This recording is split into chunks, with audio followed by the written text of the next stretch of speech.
viewers, welcome to clara'skitchen. நான் உங்கள் வெஜ்ஜினா. இப்போ நான் செய்ய போறது ஆட்டுக்கால் சூப்பு. இதுக்கு தேவையான பொருட்கள் என்னென்னன்னு இப்போ பார்ப்போம். ஆட்டுக்கால் ஒன்று க்ளீன் பண்ணி கட் பண்ணி வச்சிருக்கிறேன். பொடியா நறுக்கிய பெரிய வெங்காயம் 1, தக்காளி 2, 1 டேபிள் ஸ்பூன் மிளகுத்தூள். காரமே இந்த மிளகுத்தூள் தான், அதனால தான் 1 டேபிள் ஸ்பூன் போட்டிருக்கேன். உங்களுக்கு காரம் கம்மியாகணும்னா கொஞ்சம் கம்மி பண்ணிக்கோங்க. சீரகம் 1 ஸ்பூன், சோம்புத்தூள் 1 ஸ்பூன், 7-8 பல்லு பூண்டை தட்டி வச்சிருக்கிறேன். சிறிதளவு மஞ்சத்தூள், தேவைக்கேற்ப உப்பு, சிறிதளவு கொத்தமல்லி, கருவேப்பிலை தழை, தேவைக்கேற்ப எண்ணெய். இப்போ எப்படி செய்யணுங்கிறத இப்போ பார்ப்போம். ஃபர்ஸ்ட் இந்த ஆட்டுக்காலில் இந்த குக்கரில் போடுவோம்.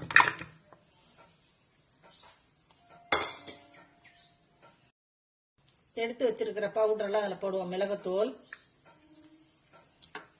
சீரகத்தூள், சோம்புத்தூள், மஞ்சள் தூள், வெங்காயம், கருவேப்பிலை, கொத்தமல்லி, தட்டி வச்சிருக்க பூண்டு, இந்த தக்காளியை பிழிஞ்ச மாதிரி போட்டுக்கோங்க.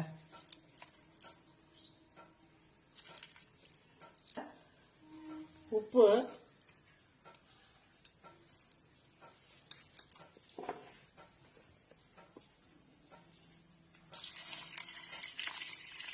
இதோட தண்ணியை ஊற்றி நம்ம வேக போடணும்.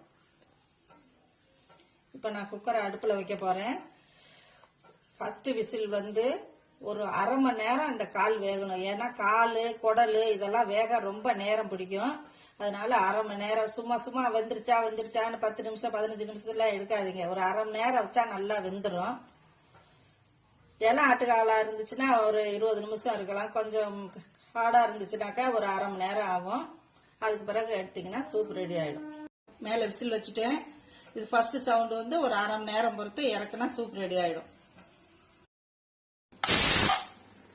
அரை மணி நேரம் ஆயிடுச்சு. இப்போ நம்ம இறக்கிடலாம். இப்போ இந்த நான் சூப்புக்கு எல்லாம் போடும்போது அதோட எண்ணெய் ஊத்துறது சொல்றத மறந்துட்டேன். நான் எண்ணெய் ஊத்திட்டேன், ஆனா சொல்ல மறந்துட்டேன். நீங்க எல்லா பொருளையும் சேர்த்துட்டு அதுல கொஞ்சம் எண்ணெய் ஊத்திக்கோங்க. பச்சை எண்ணெயை ஊத்திக்கோங்க. சூடான சுவையான ஆட்டுக்கால் சூப்பு ரெடி ஆயிடுச்சு.